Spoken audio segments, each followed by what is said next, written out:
और आपने अपना कीमती समय निकाल लिया। चूंकि लोकतंत्र है ये, और लोकतंत्र में अक्सर उसी कार्यक्रम को सफल माना जाता है जिस कार्यक्रम में भीड़ ज्यादा है।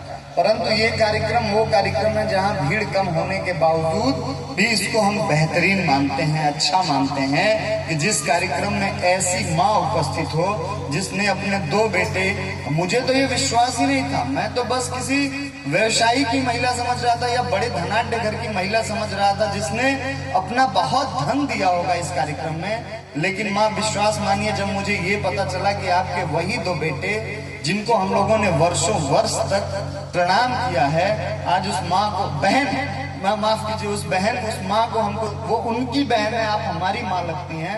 मैं आपको प्रणाम करता हूं कि आपने अपने उन दोनों भाइयों को समर्पित कर दिया कि राम मंदिर, आज हम सब जो कुछ भी है तुलसी बाबा की वजह से, उस रामचरितमानस की वजह से, उस राम मंदिर की वजह से है। उस बहन के लिए कितना दुख का विषय होगा जब उसने अपने दो भाइयों का शव अपने सामने देखा होगा।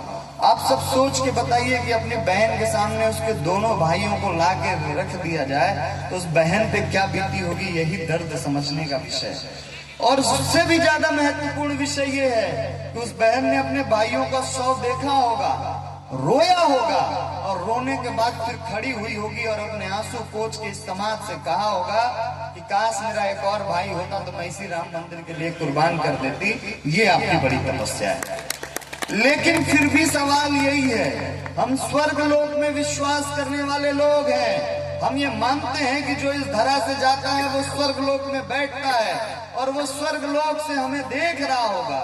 आज बताइए कि जो कोठारी बंधु ने जिस हमारी अस्मिता की रक्षा के लिए अपने प्राणों की आहुति दे दी, जिसने अपने माँ, अपने परिवार, अपने बहन की कोई सुध न लिया होगा, कोई उसकी रक्षा सुरक्षा का वचन न लिया होगा, सिर्फ हमारे लिए अपने प्राण त्याग दिए होंगे, वो स्वर्ग लोक में बैठ के जब देखता होगा कि एक बेटा अपनी माँ को, अपने पिता को मारते हुए थाने ले जाता है और पुलिस उसे पकड़ के ले जाती है कि क्यों रे, तूने ऐसा क्यों किया, अपने पिता को क्यों मारा?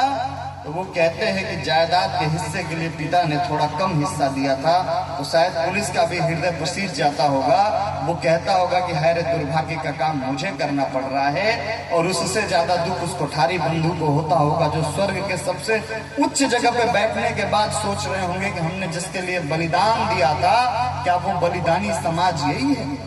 क्या इसके लिए हमने बलिदान दिया था कि जहां साधु संत मीट मांस खाते हुए पकड़े जा रहे हैं? अभी कानपुर की एक घटना है, एक महंत पुजारी जी, उनका वीडियो वायरल होता है। वो कानपुर के किसी मंदिर के मठाधीश हैं और वो मीट खाते हुए उनका फोटो वायरल हो जाता है।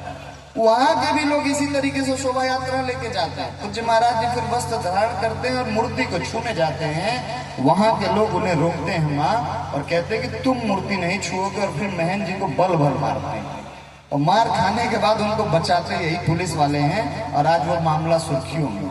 और हम बोलो विश्व गुरु बनने की बात कर रहे हैं, विश्व गुरु बनने की बात ढकोसला है, मंचों से कह तो रहे हैं, लेकिन यहाँ जितने लोग बैठे हैं, मैं दावे से कह सकता हूँ, ये बात कहने और सुनने समझने में आपको बुरी लग सकती है, मैं क्षमा मांगता हूँ, लेकिन आपने इसका नाम ही राष्ट्रीय संत सम्मेलन रख दिया है, तो इसलिए कह देना चाहता हूँ कि सबको गायत्री मंत्र याद है, सबको पेन पेपर दे दीजिए। मैं दावे से कहता हूँ मंच से लेकर नीचे तक 70% से 90% लोग गायत्री मंत्र सही ढंग से लिख नहीं सकते हैं। यही वर्तमान की सच्चाई है।